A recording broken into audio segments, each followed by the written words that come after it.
ଆରେ ଗୋଟେ କଥା ଜାଣିଛ?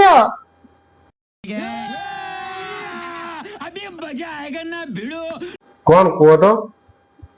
ଆମ ଘର ପାଖରେ ଯେ ରହୁଛି ପୁଅଟା ରାମ, ହଁ 4-5 ଦିନ ତଳେ ମଦ ଖାଇକି ଗାଡିରେ ପଡି ଯାଇଛନ୍ତି। ହଁ ନିଶାଟା ଟିକେ ବେଶୀ ହେଇଯାଇଥିବ ଆଉ। ଗୁଡ ହାତ ଖଣ୍ଡିଆ ହେଇଯାଇଛି। शाबाश बेटा, बहुत बढ़िया। ଆରେ କଥାଟା ସେଇଠି ନୁହଁ। ଏକ୍ସିଡେଣ୍ଟ ପରେ ତାଙ୍କ ଘରକୁ ଗୋଟିଏ ଝିଅ ଯିବା ଆସିବା କରୁଛି। कुछ समझे दया?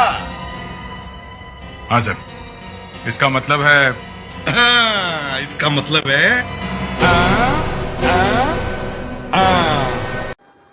ତାଙ୍କର गर्लफ्रेंड ହେଇଥିବ ଆଉ।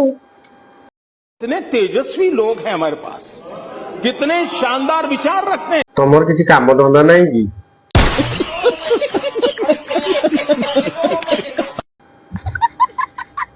କିଏ କୋଉଠି ମଦ ପିଇଲା, କିଏ କୋଉଠି ପଡିଗଲା, କାହା ଘରକୁ ଝିଅ ଆସିଛି ସେଇଟା ତମକୁ ଦେଖା ହଉଛି। शाबाश बेटा, बहुत बढ़िया। ଗୋଟେ ପୁଅ ସବୁବେଳେ କେତେ କଷ୍ଟରେ ଅଛି, ତା ନିଜ ପରିବାର କେମିତି ସମ୍ଭାଳୁଛି ସେଟା ତମକୁ ଦେଖା ହବନି। रुको जरा, सबर करो। ତୁମେ 1000 କଷ୍ଟ କର, ସେଟା ଲୋକଙ୍କୁ ଦେଖା ହବନି। ହେଲେ ଗୋଟେ ଛୋଟିଆଟେ ଭୁଲ କରିଦିଅ, ସେଟା ସମସ୍ତଙ୍କ ଆଖିକୁ ଦେଖାଯିବ। ନିଜ ଘର କାମରେ ମୁଣ୍ଡଟା ଦିଅ। କିଏ କଣ କଲା ତୁମର ଏତେ କଣ ଯାଏ ଆସେ?